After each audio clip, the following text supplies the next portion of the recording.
Hello everyone and welcome again to another short video of mine.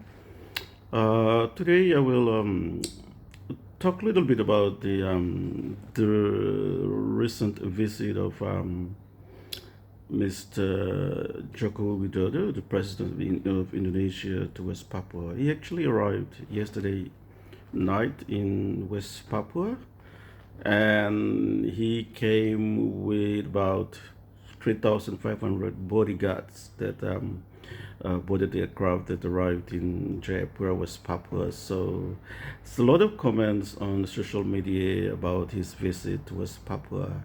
He has visited West Papua many times, and since he became president of Indonesia in 2014, but nothing has changed in terms of human rights violations in West Papua. In fact, what we have seen is the human rights violation has escalated significantly since he became the president of Indonesia. We have seen killings of innocent civilians, and basically you would say it would say to crimes against count to crimes against humanity in West Papua has significantly increased since under the presidency of Jokowi Widodo. So he has visited West Papua, and nothing has really changed in West Papua.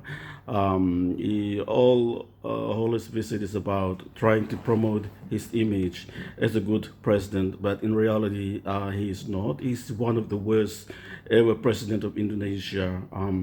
He claimed to be from the civil society that actually became the president in 2014, but since he came into power, you will see that a lot of his decisions is being dictated by the former or the past military officials. So they kind of like direct him to say or do what the things that he's doing today. So his recent visit to West Papua last night, a lot of people say that he came as a thief. The Bible says the thief came comes to steal, kill, and destroy. So he's that's what I've read on social media. That his visit to West Papua is actually kind of like a surprise one, where people were not expecting it, and they were questioning why he's coming to West Papua with over 3,500 bodyguards. So who is he afraid of, like so if he claims to be the president of the people of Indonesia, including West Papua, so why is he afraid of people and coming with so much forces, especially his security guards and military officials that accompanied him on a trip to West Papua. He arrived last night. So basically, you can see that the situation in West Papua has significantly, I would say, make Indonesia panic. So they're working as hard as possible to ensure that the West Papua remain part of Indonesia. But in reality, you can see the gap between West Papua and Indonesia has sort of increased, and Papuans have basically that they said that they do not like being under Indonesian rule anymore. What they've experienced is killings and displacement and harassment, stealing of the natural resources, cutting down of the forest, and this has affected the environment as well. So there's so many layers of problems that you can see in West Papua. So Indonesian government is trying to come up with all this DOB plan, which is to plan create new provinces, and they've actually well succeeded, I would say, but not really in terms of implementing this policy. Is not really working effectively. It's people are basically confused about how to implement this these new provinces, and you would look at the funding as well. Where's the money coming from? So things are not right at this stage. People are questioning the whole idea of this DOB plan, the plan to create these new provinces. It is not the wish and the demand of the West Papuan people for Indonesian government to create these new provinces. It's the idea of the central government in Jakarta, because they're so scared that the issue with West Papua have reached this international level. Like it has now come to the attention of United Nations and other world leaders. So they're so scared that they're rushing into creating these new provinces without even consulting the leaders of West Papua, like MRP, Majelis Rakyat Papua, or the Papuan People's Council, who is the body that will make the decision on behalf of the people of West Papua. They will actually go and consult the people on the ground and get the information from them whether they like this idea or not. So they've met the people, and I would say a majority of the people have sort of rejected this idea of creating these new provinces. So, and they know very well that people do not want the, creation of these new provinces, but they don't even care about the wish and the demand of the West Papuan people, because you can see that they are very scared. They're so scared that if they give in to the demand, definitely the West Papuan people will break. I mean, West Papua will break loose from Indonesia and become an independent state. So because also you can see the special autonomy law that was introduced in 2001 has failed.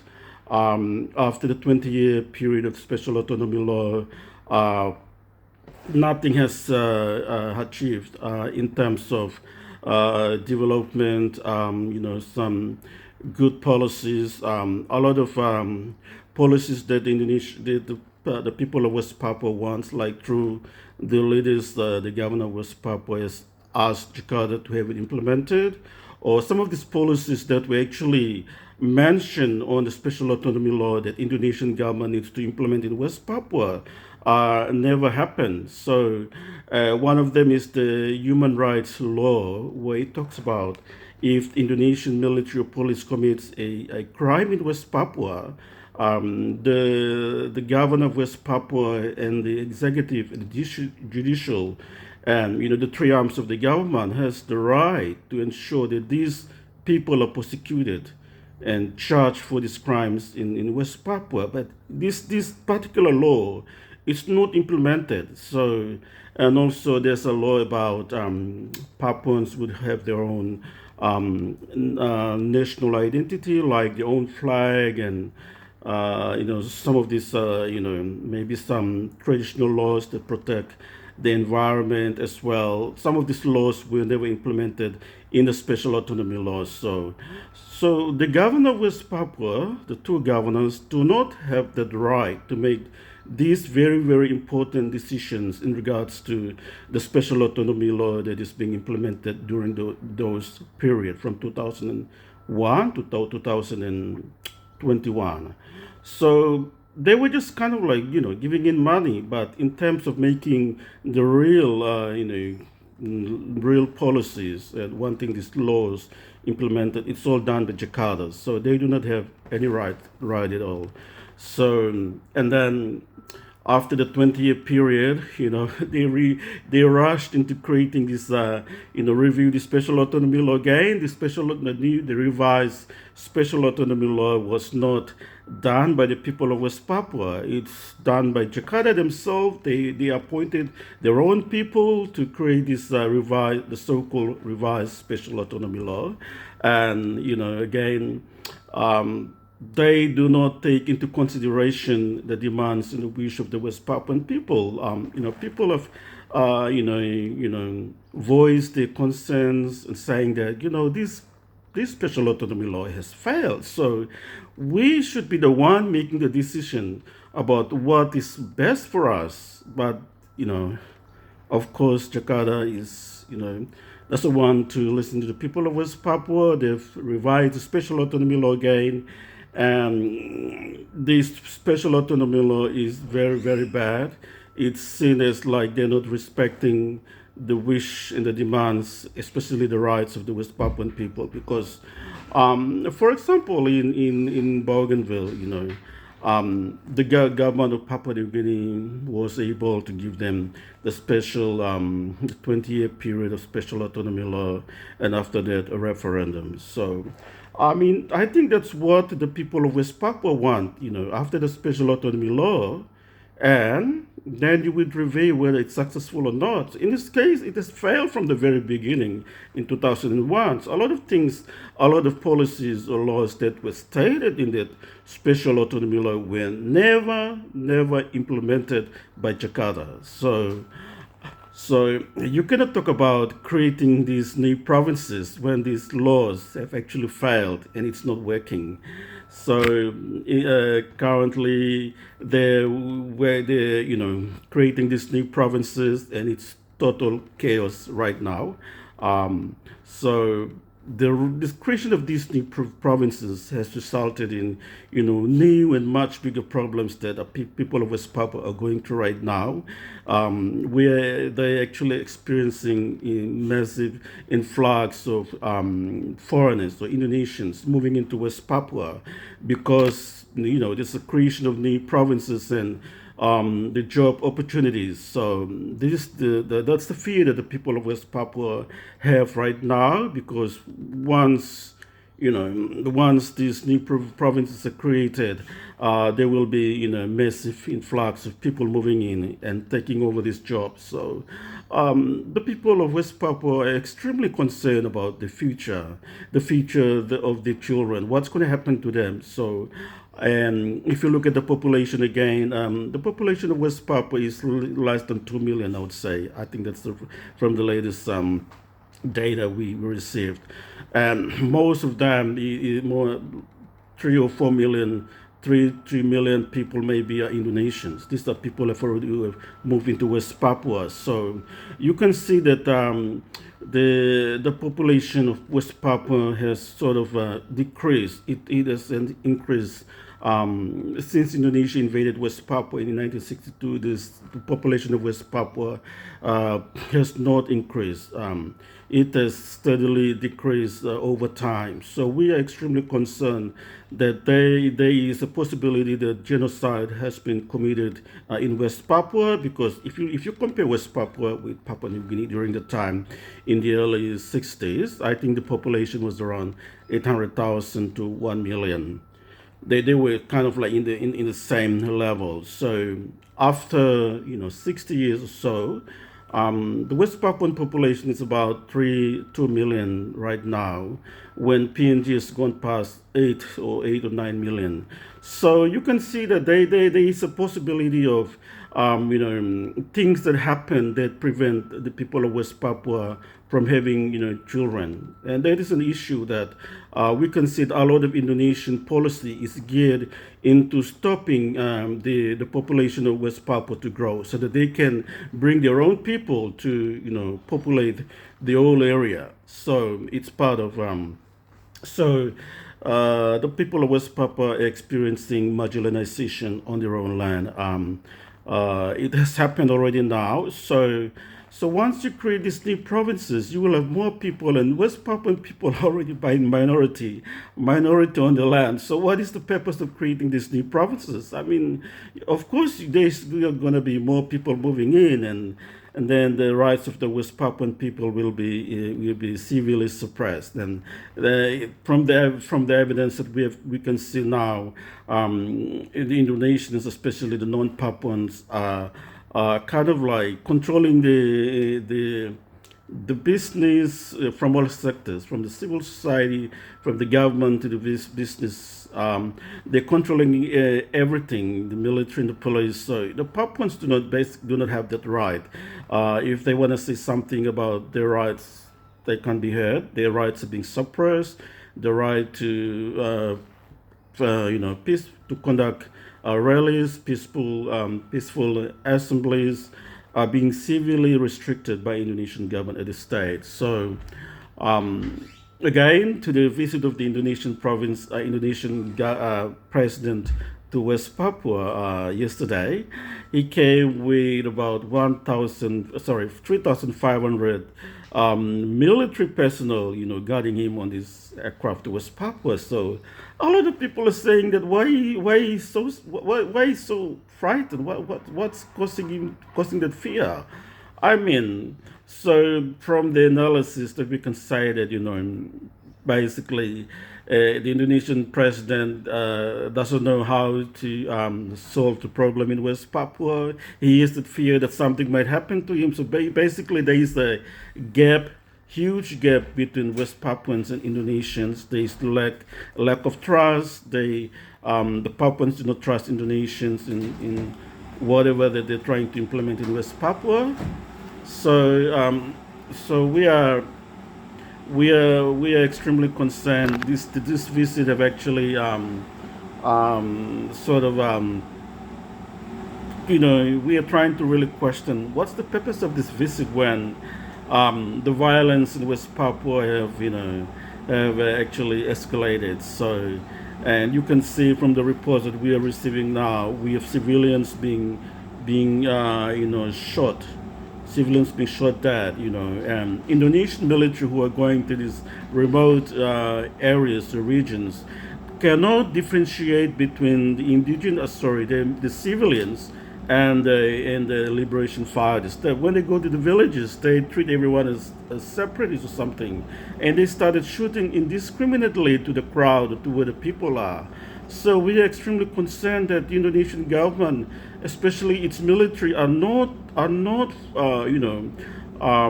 carrying out their task as they're mandated. They're meant to go and look of fight with the liberation forces or the liberation army of West Papua. Instead, they go into the villages and started attacking these innocent villages. So as a result, we have over 60 to 100,000 civilians being displaced right now in West Papua since 2018.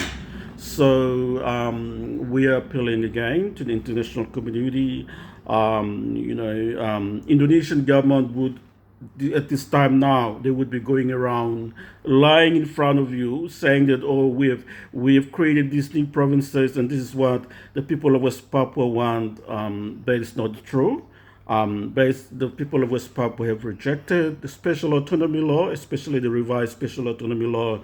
They've rejected the creation of these new provinces. These are all ideas and planned by the central government in Jakarta to hold on to West Papua, to continue its illegal occupation of West Papua. So the recent visit of Indonesian president to West Papua, it's like a surprise one. It's like an unscheduled visit. A lot of people were caught by surprise. They're saying, why is he coming with over 3,500 Indonesian military personnel, guarding him? And so they're questioning, what is causing him to fear? So that means he doesn't have that trust with the local leadership inside West Papua, especially in the government. He doesn't trust them anymore. So there is no trust between the Papuan leaders and Indonesians. There is a huge gap in between. So that would mean that we would want an international mediated negotiation or dialogue between West Papuan leaders and Indonesian, so that we can sort of, find a solution to the 60-year-old conflict in West Papua. At this stage, we see that the Indonesian government doesn't have the solution. All they're thinking right now is sending more military into West Papua, and they're only going there to kill, steal, and destroy, and harass and intimidate the people of West Papua. So there is no solution to the 60-year-old conflict. There needs to be a negotiation, international mediated negotiation or dialogue, where we can really sit down together and find a solution to the 60-year-old conflict. I don't know why is Indonesian government, Indonesian leaders so scared about sitting down together with the people of West Papua. What's causing that fear? I mean, you can only resolve a problem or situation by sitting down together, and then that's when you can talk about the issue and come up with a solution. And that's exactly what the people of West Papua wants. They want the Indonesian government to sit down with them and talk about this issue when, if, face to face as a gentleman, don't be like a, lady hiding behind the back. If you're a real man, sit together with us and let's talk about this issue. So, so let's solve, this issue once and for all. So, anyway, this is just an update. I just saw the news about the visit of the Indonesian president, an unscheduled visit. It just took everyone by surprise, and he came with about 3,500, heavily, equipped military personnel on the aircraft that arrived in West Papua yesterday, and a lot of people are questioning, why he's coming with this fully armed military personnel accompanying him. So, I mean, there's a lot of questions, and since he became the president of Indonesia in 2014, he made a public lie by saying that he will open the access for Indonesian military. Sorry, he will open the access for Indonesian for foreign media and journalists to come to West Papua, but it never happened. So that was one of the lies that he made. He made a big, complete fool of himself, but saying that, all right, I will open the access for international media and journalists to come to West Papua, and that never happened. So, and then from there we can see that during his presidentship, during his time, the human rights violence and killings in West Papua have significantly increased under his presidency compared to the other Indonesian president. So we are questioning, like, did he come from the civil society, from a background where not related to the military? He's from the from the civilians. Like he was a former businessman, so he basically has no military background, and he became the president. So people were hoping that he would change the status quo. Like a lot of things would actually change under his presidency, but that never happened. So he was the worst ever president of Indonesia. You can see that although he made about 7 to 8 visits to West Papua, but the human rights situation in West Papua increased under his rule. So you can see we think that because he is somebody who's weak, that can't make the right decision, he's been controlled and dictated by these former military officials. So they're basically telling him, okay, this is what you need to do, this is what you need to say. So he's like a puppet. He doesn't even know anything, and basically. As a result, you can see the human rights situation in West Papua has significantly increased. There were people being mutilated, people being chopped into pieces and dumped into the river. And some of these worst human rights violations that have been committed by the Indonesian state, these issues, were not properly investigated, and the past human rights, violence and massacres that happened in West Papua. These issues have never been investigated properly. That's why we're asking for UN to make that visit to West Papua so they can really investigate these past human rights violations that have occurred, so that those who are responsible can be brought to justice. So.